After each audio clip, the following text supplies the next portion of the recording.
And ఇంకొకటి Instagram, యూట్యూబ్‌లని వీటిని follow అవుతూ లైక్ సో పీపుల్ కామన్‌గా ఫేస్ చేసే ఐ మీన్ కామన్‌గా అని అనకూడదు. Dangerous things like so Instagram, యూట్యూబ్‌లని ఫాలో అయ్యి స్కిన్ రిలేటెడ్‌గా లైక్ ఇవి చేస్తే డేంజరస్ టు స్కిన్ అనేది ఎలాంటివి? సో ఒక bad trend that needs to die is micro needling at home. Okay. So ఇది యాక్చువల్లీ అసలు ఇంట్లో చేసుకోవాల్సిన ప్రొసీజరే కాదు. ఏంటది? Micro needling.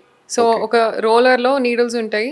So derma roll చేసుకుంటారనమాట ఓహ్! ఇంట్లో. నీడిల్స్ పెట్టుకొని. నీడిల్స్ పెట్టుకొని ఫేస్, హెయిర్, స్కాల్ప్‌కి అంతా రోల్ చేస్తుంటారనమాట. సో యాక్చువల్లీ అదేం చేస్తుందంటే ఆ నీడిల్స్‌లో చిన్న చిన్న హోల్స్ వస్తాయి. యూజువలీ మేము ఇన్ ఆఫీస్ ఏం చేస్తామంటే మైక్రో నీడ్లింగ్ పెన్స్ ఉంటాయి. Micro needling radio frequency device ఉంటాయి. సో వీటితోటి స్కిన్‌లో కొన్ని ఛానెల్స్ క్రియేట్ అవుతాయి అనమాట. హోల్స్ లాగా క్రియేట్ అవుతాయి. దాంట్లో నుండి ఏదైనా ఎక్సోజోమో, పీఆర్‌పీఓ, జీఎఫ్సీఓ అప్లై చేస్తే దానికి హీలింగ్ అట్లా ఉంటుంది. So healing, collagen stimulation that will all help అనమాట. ఇంట్లో చాలా మంది చేసేది ఏంటంటే ఒక డర్మా రోలర్ పెట్టుకొని స్కాల్ప్‌ని మొత్తము రోల్ చేసేసుకొని దాని మీద ఏదైనా యాక్టివ్ స్కిన్ కూడా ఇరిటేషన్ స్కిన్ అయితది కదా! కూడా దాని మీద యాక్టివ్ ప్రోడక్ట్ అప్లై చేసుకొని దాని వల్ల రియాక్షన్స్తోనే వస్తారనమాట. So okay. చాలా మందిని ఆల్రెడీ మా దగ్గరకు వచ్చేసాక చెప్తాను, నేను వాడేసాను, చేసేసాను, నాకు అదైంది ఇదైందని చెప్పి. ఆబ్వియస్లీ అవుతుంది, ఎందుకంటే స్టెరైల్గా చేయాల్సిన ప్రొసీజర్ నంబర్ 1.